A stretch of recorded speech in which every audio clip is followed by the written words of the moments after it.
Part টাইমের experience কেমন? এটা First- 3 নম্বর তো? হ্যাঁ হ্যাঁ, তো ফার্স্ট মানে আমি আমার লাইফে 3বার করেছি নেল এক্সটেনশন, যেটা দেবশ্রীকেও বলছিলাম, আর এটা দিয়ে হচ্ছে থার্ড টাইম, যেটা পুরোটাই ওর কাছে। ফার্স্ট করেছিলাম হচ্ছে আমার এঙ্গেজমেন্টে, দেন আমার বিয়েতে, আর এখন এই পুজোর সময়।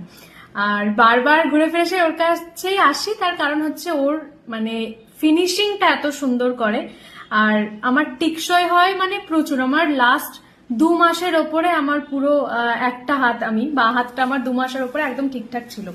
মানে ওর কাজ যেমন সুন্দর সেরকম সুন্দর, অনেকদিন লাস্টিংও করে এটার জন্য। আর এটা তো জাস্ট আর আমি কেমন? হয়েছে অবভিয়াসলি ভালো। মানুষের কাজের সাথে সাথে যদি বিহেভিয়ারটা ভালো না হয় না, তাহলে যেই কাস্টমার হোক না কেন সেই স্যাটিসফ্যাকশনটা পায় না, যেটা বারবার করে আসার কারণ। কাজ তো অবশ্যই, behaviour also. Thank you so much.